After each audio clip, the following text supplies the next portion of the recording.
আজকে ভাবতে অবাক লাগছে, এটা কোন বাংলাদেশ যার জন্য বিশ্বকবি রবীন্দ্রনাথ ঠাকুর একদিন লিখেছিলেন, আমার সোনার বাংলা আমি তোমায় ভালোবাসি।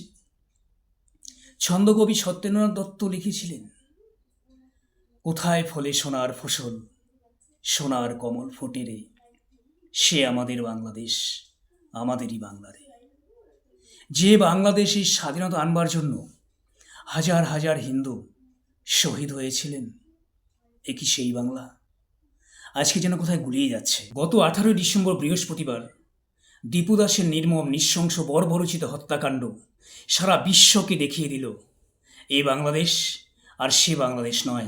দীপু কি ধর্ম নিয়ে কোনো কটূক্তি করেছিল? তার কোনো প্রমাণ এখনো পর্যন্ত পাওয়া যায়নি। কোথাও বলা হয়েছে দীপুর সোশ্যাল মিডিয়া পোস্ট, অথচ পরে জানা গেল দীপুর হাতে কোনো স্মার্টফোনই ছিল না। এক সাধারণ হিন্দু পরিবারের অসহায় ছেলে দীপু কাজ করত একটা কাপড়ের ফ্যাক্টরিতে। দীপুর ফ্যাক্টরির সামনে যখন উত্তেজনা চলছে, তখন ফ্যাক্টরির অন্যান্য শ্রমিকেরা বলতে গেলে জোর করে তাকে গেটের বাইরে বের করে দেন।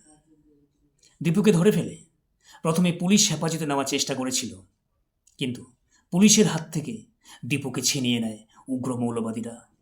চলে মারধর।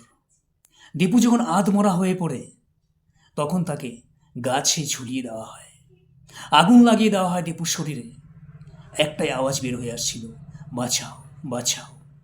সে আওয়াজ তথাকথিত সেখানকার জনগণের কানে পৌঁছায়। আগুনের লেলিহান শিখা যখন দীপুর শরীরে দাও দাও করে জ্বলছে, এই দৃশ্যটাকে তখন তারা ক্যামেরা বন্দি করতে ব্যস্ত ছিলেন। এটা সেই বাংলাদেশ যে বাংলাদেশের প্রধানমন্ত্রী ক্ষমতাচ্যুত হয়ে বর্তমানে ভারতের আশ্রয়ে আশ্রিত। অত্যাচার সহ্য করতে না পেরে যে দেশের হিন্দুরা দলে দলে ভারত ভূখণ্ডে প্রবেশ করছে, আবেদন জানাচ্ছে, আমাকে বাঁচাও, আমাদের বাঁচাও, আমাদের থাকার জায়গা দাও। এটা সেই বাংলাদেশ।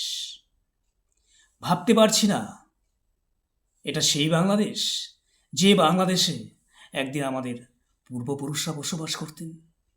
নমস্কার।